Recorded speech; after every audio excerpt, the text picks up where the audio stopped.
Tuwaibah ini budaknya Abu Lahab. Sejak lama sama Abu Lahab.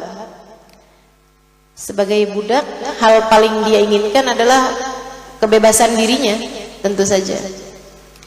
Pagi hari itu, dia ini sebagai budak gitu kan, dengar kabar Aminah melahirkan. Dia pergi ke situ. Dia pergi liatin bayinya Aminah, liatin Nabi Muhammad alaihissalam. Itu seperti yang tadi saya sampaikan. Orang kalau ngelihat Nabi itu udah pasti jatuh cinta, dan udah pasti ada keberkahan dari memandang wajah Nabi Muhammad alaihissalam. Saudara sekalian, mudah-mudahan Allah karuniakan kepada kita dapat memandang wajah Nabi Muhammad alaihissalam yang merupakan keberkahan, keberuntungan, kebahagiaan bagi siapapun yang melihatnya. Kalau tidak di dunia, ya sekurangnya di akhirat lah ya. Kita bisa pandang wajah Nabi Muhammad alaihissalam. Man ra'a wajhaka yas'ad. Siapa yang mandang wajah Nabi Muhammad tuh pasti bakalan jadi orang beruntung. Termasuk Tuwaibah ini. Dia nengokin di situ, dia timang-timang bayi Muhammad gitu. Habis itu dia pulang ke rumah majikannya, ke rumahnya Abu Lahab. Dia cerita, "Tuan, saudaramu itu Abdullah, anaknya udah lahir. Aminah sudah melahirkan anaknya." "Oh, anaknya Abdullah udah lahir nih?" "Iya." "Iya Tuan, udah lahir, baru aja saya tengokin." "Laki atau perempuan?" "Laki-laki Tuan." "Ya ampun, cakep anaknya. Katanya sih dikasih nama Muhammad." "Oh, Muhammad." Abu Lahab ya ini, Abu Lahab. Tapi meskipun pada akhirnya dia kafir, waktu dikasih tahu kabar kelahiran ponakannya, dia senang. Hatinya senang. Dia dari senengnya, orang Arab tuh kalau disenengin suka ngasih hadiah, gitu ya. Dia kemudian bilang, "Tuwaibah, nih kamu udah bikin saya seneng dengan kabar gembira ini. Kamu saya kasih hadiah. Apa yang kamu mau Tuwaibah?"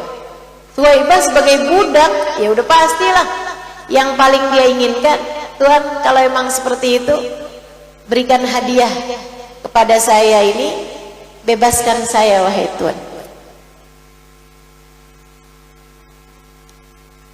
Abu Lahab bisa jadi nggak beriman dan memang hatinya ada penyakit-penyakit lain seperti hasud dan lain sebagainya, teman-teman. Akan tetapi dia nggak pelit.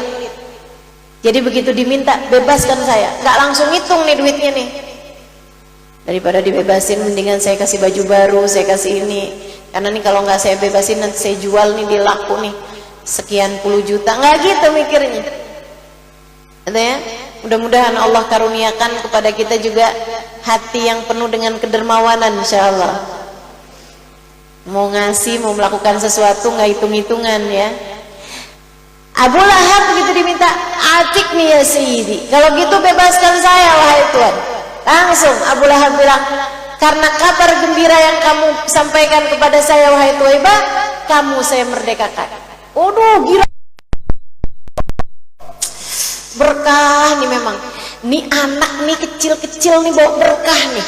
Bawa kesenangan, bawa kebahagiaan, bawa keberuntungan. Maka Tuwaibah sebelum nantinya dia mau ngerjain yang lain-lain dengan kemerdekaannya sebagai orang merdeka, yang pertama kali dia lakukan adalah balas budi.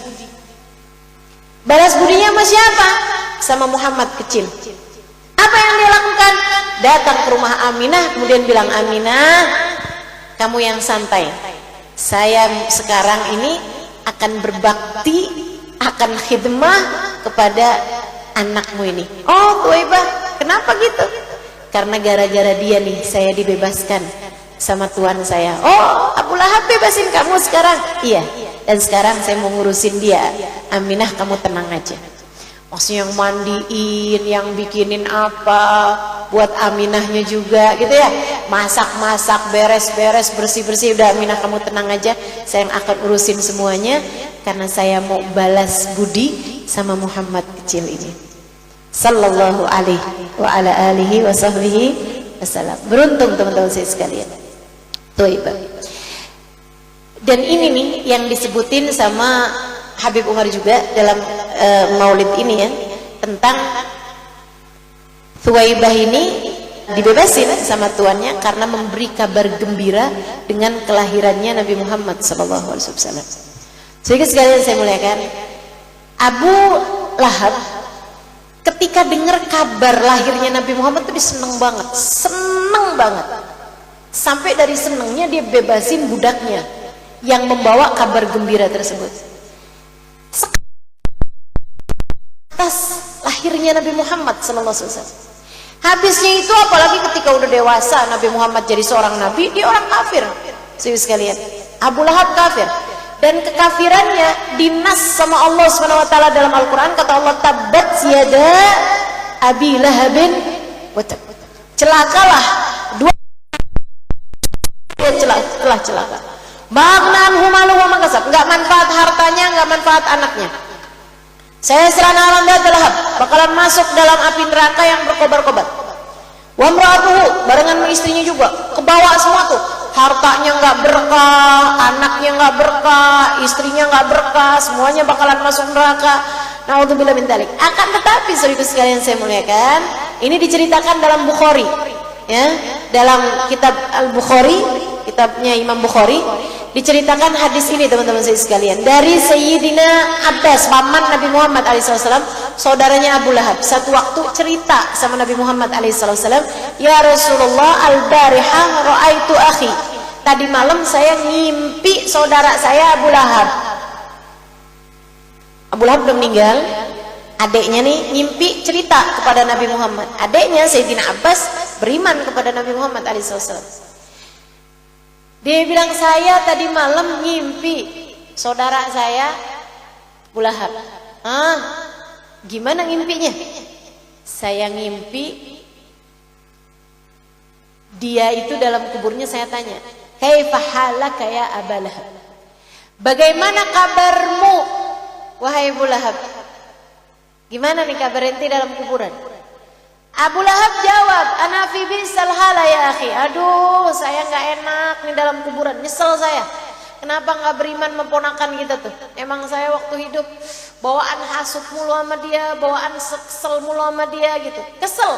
Apa yang dikeselin sama Abu Lahab? Abu Lahab tuh kesel kayaknya yang mestinya saya loh yang jadi nabi. Gitu, mestinya bukan ponakan saya lebih pintar, saya lebih kaya, dia ngerasa lebih segala-galanya gitu. Kenapa mesti Muhammad gitu yang diutus jadi nabi gitu? Meskipun dia tahu Muhammad baik, Muhammad ini, tapi bawaan hasut aja gitu. Mudah-mudahan Allah selamatkan kita dari perasaan-perasaan seperti ini ya. Mudah-mudahan nih jauh semua sifat-sifat kayak beginian nih. Kalau ada orang lain dapat kesenangan, mudah-mudahan kita bisa ikut bergembira bersama dengan senangnya. Dan kalau ada orang dapat kesusahan, mudah-mudahan hati kita nih bisa ikut susah dengan kesusahannya orang lain. Jangan orang lain dapat kesusahan kita syukurin, orang lain dapat kesenangan kita hasutin. Nah ini penyakit teman-teman saya sekalian, penyakit nih. Si Abu Lahab ini penyakitnya hasut. Jadi sekalian saya muliakan, tapi Abu Lahab terus cerita, tapi Abbas, saya ini dari sejak di kuburan, saya disiksa sama Allah SWT, tapi saya tiap hari Senin dapat keringanan siksa. Apa itu? Dari sela-sela jari saya nih keluar air, saya isep sepanjang hari Senin. Pokoknya asal masuk dari mulai malam Senin sampai besokannya lagi sampai maghrib tuh saya dapat keringanan siksa. Saya bisa minum air dari selah-selah jari saya. Ini keringanan yang Allah SWT kasih kepada saya. Jadi saya nunggu tiap Senin saya tungguin tuh Senin kapan gitu. Kenapa kamu dapat keringanan siksa seperti ini wahai Abu Lahab? Abu Lahab bilang, karena saya waktu dengar Nabi Muhammad lahir saya senang. Padahal cuma sekali doang waktu Nabi Muhammad lahir dia senang. Jadi sekalian kata Habib Umar, lam yansa khaliquna lahu farhatuhu wa bidal hadithu atana annal adzaba mukhaffafun fi kulli itsnain li farhatihi biman wafana hadza ma'al kufri Fakaifa bi farhatin min di fuadin imtala imana. Allah Tuhan kita nggak lupa sama kesenangannya Abu Lahab ketika diberi kabar lahirnya Nabi Muhammad. Demikian yang ada dalam sebuah hadis. Annal adzaba mukhaffafun fi kulli itsnain. Setiap hari Senin azabnya Abu Lahab diringankan sama Allah Subhanahu wa taala. Karena rasa senangnya ketika dikabarin lahirnya Nabi Muhammad. Hadza ma'al kufri. Ini padahal Abu Lahab sepanjang hidupnya kafir. Fa kaifa bi farhatin min dhi fuadin imtala imana. Bagaimana jika yang senang dengan kelahirannya Nabi Muhammad itu adalah orang yang hatinya penuh dengan keimanan seperti kita. Kamu beriman kepada Nabi Muhammad bukan? Beriman? Ditambah iman, ditambah senang sama kehadiran Nabi Muhammad dalam kehidupan di dunia ini, sangat berkemungkinan Allah menyelamatkanmu dunia dan akhirat, teman-teman. Sangat berkemungkinan Allah membahagiakan hidupmu, teman-teman sekalian.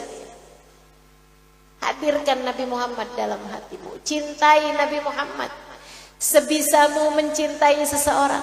Alhamdulillah ya Allah, alhamdulillah saya jadi umatnya Nabi Muhammad. Alhamdulillah ya Allah. Gitu. Alhamdulillah, senang. Kita punya Nabi seindah Nabi Muhammad. Kita punya Nabi semulia Nabi Muhammad. Alhamdulillah. Apalagi kita punya Nabi sesayang Nabi Muhammad kepada kita umatnya. Masya Allah, Masya Allah. Saudara sekalian saya muliakan, setiap kali kamu senang, alhamdulillah ya Allah, saya punya Nabi Muhammad. Gitu. Saudara sekalian saya muliakan, itu Allah akan pandang hatimu dan Allah akan bahagiakan hatimu. Allah akan muliakan hidupmu. Setiap kali kamu merasa berbahagia sebagai umat Nabi Muhammad, setiap kali kamu berbahagia memiliki Nabi Muhammad, Allah Subhanahu wa taala pasti akan memandang hatimu dengan pandangan rahmatnya. Kata Allah Subhanahu wa taala, fabima rahmatin fabima fadlin min Allah wabidzalika falyafrahu huwa khairun mimma yajma'un. Kata Allah Subhanahu wa taala, atas rahmatnya Allah Subhanahu wa taala, atas anugerah yang Allah Subhanahu wa taala berikan, falyafrahu wa khairun mimma yajma'un. Itu lebih baik daripada apapun yang telah kalian usahakan. Jadi kalau kita senang atas kelahirannya baginda Nabi Muhammad alaihi wasallam, itu teman-teman sekalian, Allah Subhanahu wa taala akan cinta dengan hati kita atas kebahagiaan yang ada dalam hati kita. Maka siapapun di antaramu, kalau lagi sedih-sedih, ingat-ingat Nabi Muhammad sallallahu alaihi wasallam. Bikin senang. Kamu sedih karena kamu ngerasa kayaknya suami kamu nggak cinta gitu sama kamu. Kamu ingetin Nabi Muhammad, ya Allah, walaupun suami saya kayaknya nggak cinta sama saya berharap Nabi Muhammad tetap sayang sama saya. Ya Allah, makasih Engkau telah menjadikan saya umat Nabi Muhammad yang sangat sayang kepada saya umatnya. Gitu. Adik-adik, kalau kamu ngerasa kayaknya orang tua kamu gak sayang gitu sama kamu ingat aja, ya Allah, walaupun kelihatannya kayak orang tua saya gak terlalu sayang sama saya, ya Allah, makasih Kau telah menjadikan saya punya Nabi yang sangat sayang sama saya. Ya Allah, dekatkan saya sama Nabi Muhammad. Gitu. Pokoknya ingetin terus Nabi Muhammad, bikin hati seneng, bikin hati girang. Ibu-ibu nih yang pada punya anak besar-besar, anaknya udah pada berkeluarga, kadang-kadang kamu ngerasa kayaknya anak-anak kamu kayak gak terlalu ngurusin kamu. Tenang Bu, tenang. Setiap kali kamu ngerasa sedih, kamu ingat aja Nabi Muhammad. Ya Allah, anak saya kayaknya udah sibuk masing-masing, tapi gak apa-apa ya Allah, karena saya punya Nabi Muhammad yang sangat sayang sama saya. Ya Allah, dekatkan saya padanya, dekatkan dia pada saya. Ya Allah, jangan biarkan Nabi Muhammad meninggalkan saya. Gitu. Senang, bikin senang baginda kita Nabi besar Muhammad sallallahu alaihi wa ala alihi wa sahbihi wasallam. Mudah-mudahan Allah Subhanahu wa taala merahmati kita sekalian. Mudah-mudahan Allah Subhanahu wa taala mencintai kita sekalian insyaallah. Amin ya rabbal alamin.